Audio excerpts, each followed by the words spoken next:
Varahi silks మన నెల్లూరులో September 25వ తారీఖున గొప్ప ప్రారంభం. నమస్కారం రమ్మగారు. నమస్తే జయ. రమ్మగారు, 9 రోజులు, 9 అవతారాలు, 9 నైవేద్యాలు, ఇవే నవరాత్రులు కదా మనం చేసుకునేది. ఈ అవతారాల గురించి, నైవేద్యాల గురించి ఒక్కసారి మాట్లాడుకుందామండి. ఒక్కొక్క రోజుకి సంబంధించి దేవాలయ పద్ధతిని బట్టి, సంప్రదాయాన్ని బట్టి ఒక్కొక్క చోట ఒక్కొక్క రకంగా చేస్తారు జయ. దుర్గగుడిలో ఒక రకం చేస్తారు. అవును. ఇక్కడ కనకదుర్గ గుడి అమ్మవారి దేవస్థానం, దుర్గామల్లేశ్వర స్వామి దేవస్థానంలో ఒక రకం, పెద్దమ్మవారి దేవాలయంలో ఒక రకం. ముందే చెప్పుకున్నాం మనం, శ్రీశైలంలో ఒక రకము, ఆలంపూర్లో ఇంకో రకము, శృంగేరి మఠాల్లో ఒక రకము, కంచి మఠాల్లో ఇంకొక రకం. ఏదైనా అమ్మవారి స్వరూపమే అనుకున్నాం కదా. నవదుర్గా స్వరూపాలు వెలయిస్తారు శ్రీశైలంలో. శైలపుత్రి, బ్రహ్మచారిణి, చంద్రఘంట, కూష్మాండ, ఈ స్వరూపాలలో స్కందమాత, కాత్యాయని ఆ స్వరూపాలు చేస్తారు. దానికి ప్రత్యేకంగా ఈవిడ ఇలా ఉంటుందని శ్లోకాలు కూడా ఉన్నాయి. ఆ శ్లోకం ప్రకారం ఆ సౌందర్యాన్ని ఆవిడ ఎలా ఉంటుందో స్వరూపం చూపిస్తారు. మనకి దుర్గాదేవి జనరల్ అన్ని దేవస్థానాల్లో చేసేది ఏంటంటే, మొదటి రోజున బాలా త్రిపుర సుందరి, బాలా స్వరూపంలో ఉంటుంది అమ్మవారు మొదటి రోజు. కాబట్టి పాడ్యం నాడు బాల త్రిపుర సుందరి వేరు, బాలా త్రిపుర సుందరి వేరు. త్రిపుర సుందరి మళ్ళీ వస్తుంది, లలితా త్రిపుర సుందరి మళ్ళీ వస్తుంది. ఈ బాలా త్రిపుర సుందరిగా అవతారం వేసి మొదటి రోజున ఒక్కొక్క చోట ఒక్కొక్క రకం నైవేద్యం పెడతారు. ఈ బాలకి పసుపు రంగు వస్త్రాలు సమర్పిస్తారు, పసుపు రంగు గాజులు, కొన్ని చోట్ల ఎరుపు. ఇవేంటంటే ప్రాంత భేదం వల్ల కొంచెం కొంచెం మారుతాయి. నేను నా పద్ధతే చెప్తున్నాను. అట్లానే మీరు అనుసరించే విధానం. బాలా త్రిపుర సుందరికి పసుపు రంగు వస్త్రము, పసుపు రంగు గాజులు. మనం వస్త్రం సమర్పయామి, అలంకారాన్ని సమర్పయామి అని చెప్తాం. అవునండి. ఆ అలంకారాలు సమర్పించేటప్పుడు మనం సులువుగా చేసే అలంకారాలు ఏంటంటే మట్టి గాజులు కొనుక్కోవటం, గాజులు, వస్త్రం. ఈ వస్త్రము గాజులు ఏం చెయ్యాలి అని మీకు అనుమానంగా ఉంటుంది. అవునండి. ఎప్పుడు అందరికీ అదే ప్రశ్న.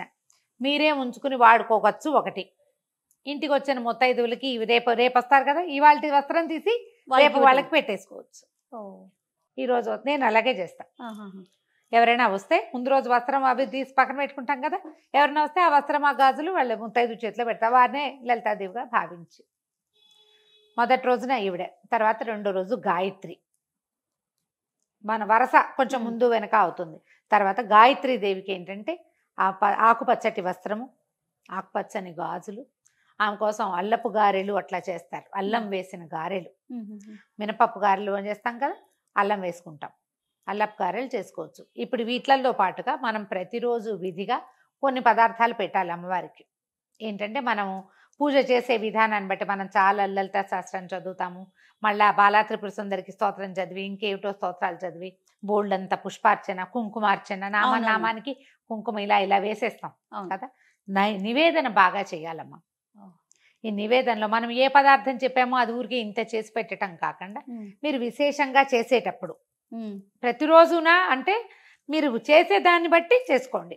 ఎక్కువ చేసేటట్టయితే మనం చాలాసేపు పూజ చేసుకుంటాం, బోళ్ళంత పుష్పార్చన చేస్తాం, బోళ్ళని కుంకుమార్చన చాలా చేస్తామంటే ప్రతిరోజు నియమంగా అమ్మవారికి పెసరపప్పు, వడపప్పు, పానకము నివేదన పెట్టండి ఒకటి. తర్వాత కొబ్బరికాయ కొట్టడం, అరటిపళ్ళు లాంటివి ఫల నివేదన.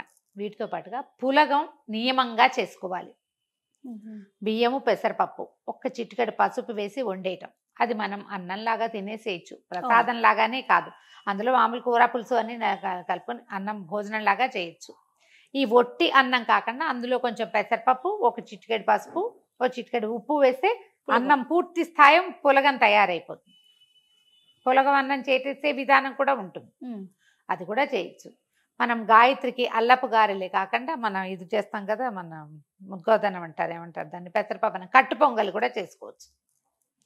అన్నపూర్ణాదేవికి కొబ్బరి అన్నం నివేదన చేస్తారు మూడో రోజు. ఈ అన్నపూర్ణాదేవి రోజున అన్నపూర్ణాష్టకం చదువుకుంటాం. ఎంత బాగుంటుందో అన్నపూర్ణాష్టకం, మహా బాగుంటుంది. అమ్మవారికి అది చదువుకోవటం. కొంచెం లేత రంగు వస్త్ర సమర్పణ చేస్తాం. మరి తెల్లటి తెలుపు కాకుండా జాజిపూ రంగు, కొంచెం లేత పసుపు రంగులు అవి నివేదన చేయటం. కొబ్బరి అన్నము, పెరుగన్నం దద్దోజన చేయొచ్చు కానీ పసుపుగా చేయకూడదు అంటారు. నేనైతే కొబ్బరి అన్నమే చేస్తున్నాను. తర్వాత ఏమో నాలుగో రోజుకి మహాలక్ష్మిని అవతారం చేసుకోవచ్చు. ఇది మహాలక్ష్మీదేవికి ఏంటంటే చక్కటిది పసుపు వస్త్రం ఆవిడకి ఇష్టం. ఎందుకంటే విష్ణుమూర్తి ఆయన ఎక్కువగా పీతాంబరధారిగా కనిపిస్తాడు, పచ్చటి బట్ట కట్టుకున్న వాడిగా కనిపిస్తాడు. అందుకదా పసుపు వస్త్రం సమర్పించడం, పసుపు రంగు గాజులు సమర్పించడం, ఈవిడికి రవ్వ కేసరి ఒకటి పెడతారు ఒక నియమంగా. లేకపోతే శనగపప్పు లక్ష్మీదేవికి ప్రీతి అని చెప్తారు. అందుకని మనం బూరెలు చేస్తాం కదా, శనగపప్పు బూరెలు మనం పూర్ణాలు చేసుకుంటాం కదా, శనగపప్పు ఆమెకి ఇష్టము అని చెప్తారు. రవ కేసరి కానీ శనగపప్పు బూరెలు కానీ చేసుకోవచ్చు. తర్వాత 5వ రోజున లలితాదేవి అని చెప్తారు. బాలా త్రిపుర సుందరి కాకుండా ఇప్పుడు లలితా త్రిపుర సుందరి అవతారం వేస్తారు ఈ రోజున. ఈ లలితా త్రిపుర సుందరికి ఏంటంటే ఈమెకి ఉపాంగ లలితావ్రతం అని చెప్తారు. లలితా పంచమి ఆ రోజున 5. ఈ పంచమి నాడు మనము ఒకవేళ ముందు రోజుల్లో మొదలు పెట్టలేదనుకో, అసలు ఇలా చెయ్యం మనం. పంచమి నాడు ఒక్కరోజు లలితా త్రిపుర సుందరి లలితా సహస్రనామం చదువుకోవచ్చు మనం. చేయలేకపోతే 9 రోజులు చేయలేం, ఆఖరి రోజు చేస్తాం. పంచమి నాడు ఖాళీగా దొరికితే పంచమి నాడు చేసుకోవచ్చు. ఇలా ఉపాంగ లలితా వ్రతం చాలా బాగుంటుంది, చాలా మంచిదట. ఈ రోజున లలితా వ్రతం చేసుకుంటే, వ్రతం అంటూ ఏం పెద్దగా చేయలేకపోతాం. అమ్మవారిని పెట్టుకోవడం, బొట్టు పసుపు చూపించడం ఆమెకి, తర్వాత లలితా సహస్రనామం చదువుకోవడం. లలిత అష్టోత్తరం చదవండి ఈ రోజున. సహస్రనామం కంటే కూడా అష్టోత్తరం చాలా బరువుగా ఉంటాయి, తేలిగ్గా ఉండదు. నామాలు భలే బాగుంటాయి, పెద్ద పెద్ద సమాసాలు, చాలా పెద్ద పెద్ద నామాలు. లలిత అష్టోత్తరం చదువుకోవటం. ఈ లలితాదేవికి గుడాన్నము శాకాన్నము పెట్టచ్చు. శాకాన్నం అంటే కూరలు అవి వేసి మనం మన ఎలా అంటే కలగలుపు అన్నం అన్నమాట. పులుపు వేయం అందులో, అన్ని కూరలు వేసి బిర్యానీ చేస్తారు. మసాలా ఉల్లిపాయలు అవి వేయకుండా శాకాన్నం కూరలతోటి అన్నం వండుకోవటం. ఈ మలయాళీస్ వాళ్ళు అవియల్ అని చేస్తారు, కొబ్బరి పాలు పోసి కూర ముక్కలతో. అది మనం అన్నంతో పాటు వండి పెట్టచ్చు. గుడ అన్నం పెట్టచ్చు, బియ్యము బెల్లము కలిపి వండుకుంటాం. పాయసం అయితే ఏం చేస్తాం మనము, పాలు పోస్తాం కదా పరమాన్నంలో, పాలు పోసుకుంటాం. ఇక్కడ పాలు పొయ్యకుండా బెల్లము అన్నం గుడాన్నం చేస్తాం. అది కూడా ఒక ప్రత్యేకమైన నివేదన, చక్కగా చేసుకోవచ్చు అది కూడా. తర్వాత ఏమైంది, మూలా నక్షత్రం వస్తుంది.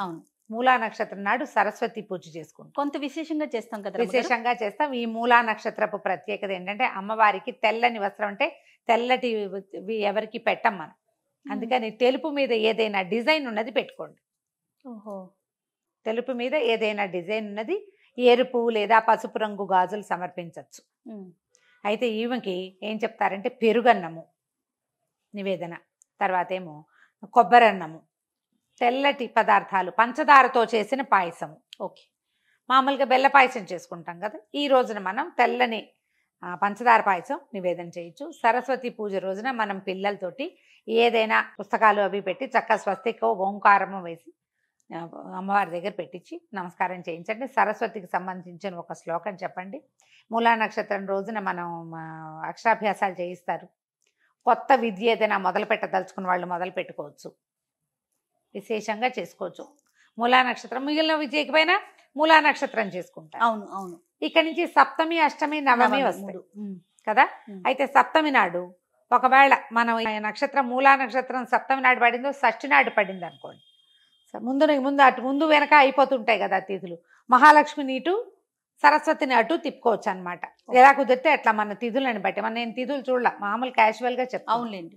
అక్కడి నుంచి దుర్గా అష్టమి నాడు దుర్గని చేసుకుంటాం. ఈ దుర్గాదేవికి ఏంటంటే మనం గారెలు, తర్వాత ఏమో పాయసము, పులిహోర, మంచి కలర్ఫుల్గా ఉండేవి, బాగా ఎర్రటి మన ఏమంటే బెల్లం కూడా ముదురు రంగు బెల్లంతో పాయసం చేయమంటారు.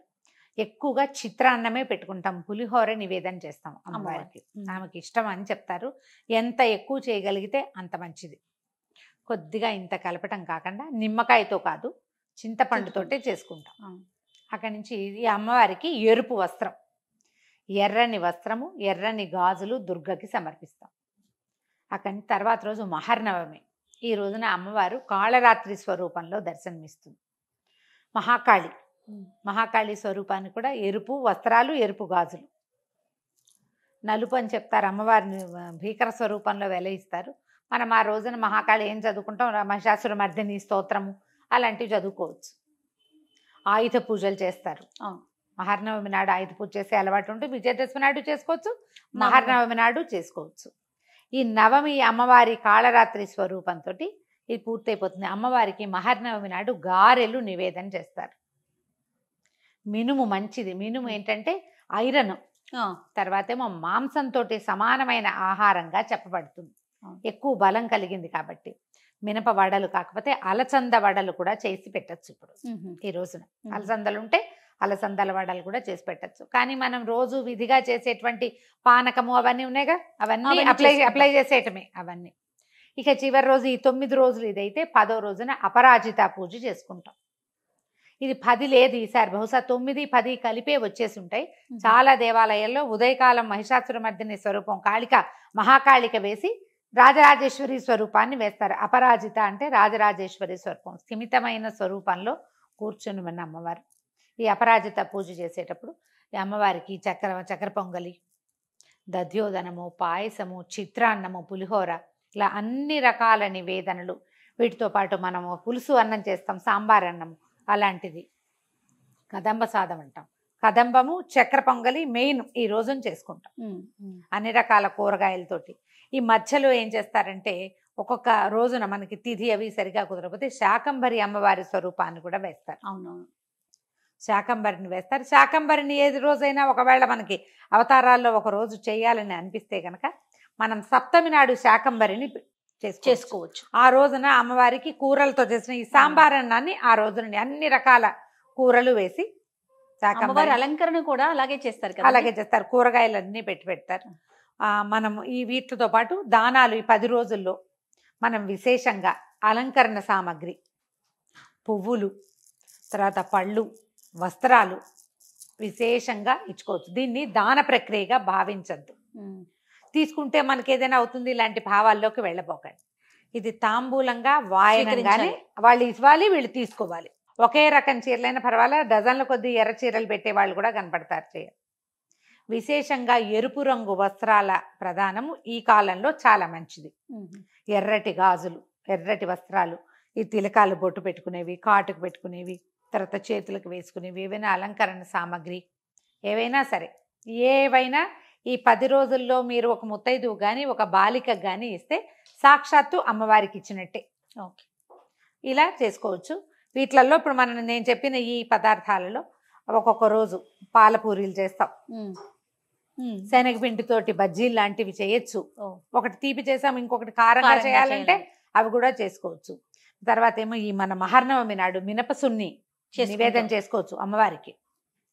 లక్ష్మీదేవి అవతారం రోజున శనగపిండితోటి తీపి బూందీ లడ్డూలు చేసుకోవచ్చు. మీ శక్తి అనుసారం ఏదైనా చేసుకోవచ్చు. ఇవి నేను చేస్తున్నవి చెప్తున్నాను. ఇవి ఏంటంటే కొన్ని ఒక్కోసారి అటు ఇటుగా అవుతూ ఉంటాయి. అవునవును, దేవాలయాల్లో కూడా ఒక్కో చోట ఒక్కో రకం కనపడుతుంది. మనం ఏదో ఒక విధానాన్ని ఒక అవలంబన పెట్టుకోవటం, దాని ప్రకారం వెళ్ళిపోవటం అంతే. నివేదన చేయటం ముఖ్యం. కామన్ నివేదన ప్రతిరోజు పెసరపప్పు, పానకము, పులగము, తప్పనిసరి పళ్ళు, కొబ్బరికాయలు, ఇవి సామాన్యంగా చేసుకునేవి. వాటితో పాటు ఇవి ఇంకా అమెండ్మెంట్లు కావాలంటే మనం వంట చేసేసుకోవటం, అన్నం, కూర, పప్పు, పులుసు అన్ని పళ్ళెంలో చక్కగా అన్ని పదార్థాలు వేసి మహానివేదన కూడా చేసుకోవచ్చు. ఆ కంచంలో పప్పు, కూర, పులుసు, చారు, ఒక బిళ్ళ పెరుగు, నెయ్యేసి ఓ బెల్లం ముక్క పెట్టి అన్నంలో చక్కగా నెయ్యేసి అవి ఒక మంచినీళ్ళ గ్లాస్తో సహా తీసుకెళ్ళి అమ్మవారి ముందు పెట్టి, ఇదిగో ఇవాళ నివేదన ఇది, నేను ఇవి చేసుకున్నాను. మీరు ఇవేమి విశేషాలు చేయలేకపోతే అన్న నివేదన చేయండి. ఎంత అద్భుతమైన నివేదనో అది. ఓ అరటిపండు పొలిచి దాంతోపాటు పక్కన పెట్టడం, చూపించటం ఎంత బాగుందో చూడు, అద్భుతం కదండి. ఎలా కుదిరితే అట్లా చేసుకోండి అమ్మా. ఇదే చెయ్యాలి, ఇలాగే చెయ్యాలని కాదు, అసలు చేయాలి అంతే. అది నియమంగా పెట్టుకోవటం, అదొక్కటి నియమంగా పెట్టుకుని పండగ చక్కగా జరుపుకోండి. పిల్ల పాపలతో హాయిగా ఉందాం. సంతోషం రమ్మ గారు. నమస్తే. నమస్తే జీ.